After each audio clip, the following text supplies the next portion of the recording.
started out the week on Good Morning America, and now she is closing out the week starring in an Adidas commercial highlighting the new shoes that are about to be released. Sophie Cunningham has taken the ball and ran with it. For that, Sophie Cunningham, kudos to you. After her $1 billion Adidas deal, Sophie Cunningham says, "I don't need the WNBA live on air." WNBA really thought they could shut her up, but Sophie Cunningham just showed she doesn't need the league. She is the league. After weeks of hush-hush rumors, broken promises, and simmering drama inside the Indiana Fever, Sophie finally stepped into the spotlight, and everything flipped overnight. What she revealed next sent electric shockwaves through the whole WNBA. For months, Sophie Cunningham kept silent. She poured her soul into every game, backed Caitlin Clark like a sister, and stayed low while the league looked the other way. But behind the calm mask, she was furious because Sophie saw everything. How the WNBA never truly respected Caitlin. How every time the Fever tried to rise, someone dragged them back down. When Sophie Cunningham finally broke her silence, it wasn't some tweet or dramatic post. It was national television. Sitting under the blinding lights of Good Morning America, she stared straight into the camera and declared, "If they don't respect us, maybe they don't deserve us." Boom.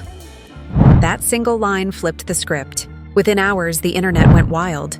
Adidas, yes, Adidas, dropped their brand new global campaign. And guess who was front and center? Sophie. Salute to Sophie Cunningham. I like the nicknames. Extra spicy, electric pink. Absolutely awesome. I'm so happy to see Sophie coining it. I'd like her to get enough money to buy a house so that she can play for the team she wants to play for, not be focused on the earnings. Sophie Cunningham, folks, between her Instagram and her TikTok, I'm sure she's already racking in enough bread to buy a house. And no, this wasn't some cute little endorsement deal. It was massive. Insiders close to Adidas whispered it could hit over $1 billion by 2026. $1 billion empire powered by Sophie's vision, her voice, and her... But before the ink could dry, she dropped a bombshell.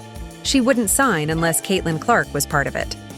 That's right, Sophie told Adidas it was both of them or nothing. Loyalty, friendship, respect. That's her code, and Adidas was obsessed. Meanwhile, WNBA headquarters went into meltdown mode, full-blown panic.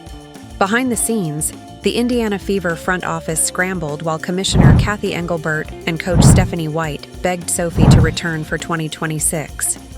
But she ghosted them completely. And why wouldn't she? After years of blood, sweat, and tears while the league looked away, Sophie didn't need the WNBA anymore. The truth? The WNBA needed Sophie Cunningham, and everyone knew it.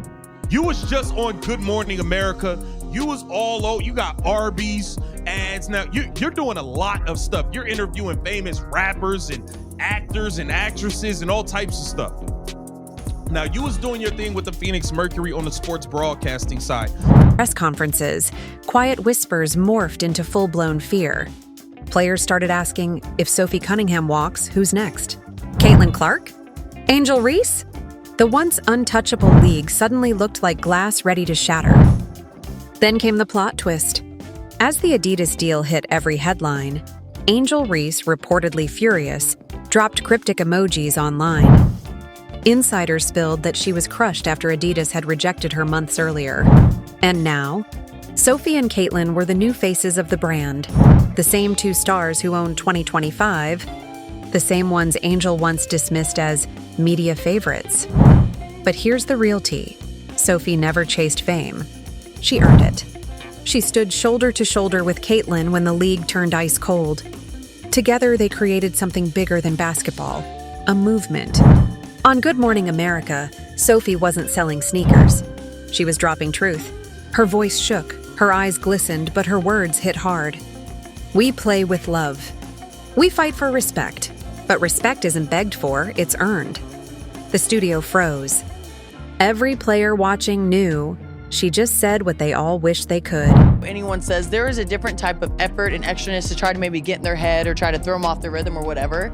And a majority of the times, those superstars, they don't have that kind of feisty or sassiness to kind of back themselves up, and they need their teammates to do that. Yeah. And I have first-handedly seen it this year, and I'm like, all right, like if we're not going to protect our star, like someone has to. And so I credit Draymond. I'm like, has he taken things a little bit too far sometimes? Absolutely. When Caitlin Clark reposted that interview with just one blazing fire emoji, the internet completely detonated. Millions stormed the comments section shouting, "This is the new era!" Because let's be real, they don't need the WNBA anymore. The WNBA needs them. Meanwhile, inside the Indiana Fever camp, panic turned into desperate begging. Reports say Coach Stephanie White personally reached out, pleading, "Sophie, we built this team for you and Caitlin. Don't walk away now." But Sophie Cunningham stayed silent, not because she was done, but because she was focused on something far bigger, Adidas's global stage, with Caitlin right beside her. This wasn't just basketball anymore, it was legacy. The Fever wanted her back for 2026, but Sophie? She was too busy building her own empire. Picture it, the world's biggest sports brand, 2 unstoppable women, and a $1 billion deal that rewrote history. Need to be a max contract to get Sophie Cunningham to stay on the Indiana Fever. It just needs to be a quality contract.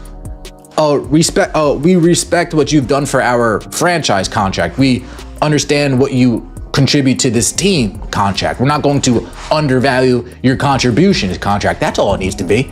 It doesn't need to be some massive deal, because I wouldn't give her a max deal either. I'd give her something close to.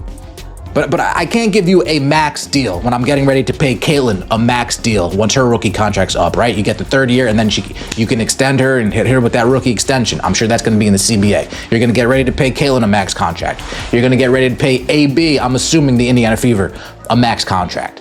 Do you want a Sophie? Teen Sophie Cunningham and Caitlin Clark now stand side by side, not clawing for attention, but rewriting what respect in women's sports truly means. Adidas gets it. The fans get it. And even the WNBA finally realizes the harsh truth. You can swap players, but you can't clone energy, loyalty, or guts. And Sophie's got all 3 in spades. So, as the league sits there in awkward silence, one thing couldn't be clearer. Sophie isn't walking away, she's leveling up. The WNBA had every chance to celebrate her, but instead, they shoved her straight toward greatness. And now the real question isn't if the Fever can win her back. It's whether the WNBA can even survive without her.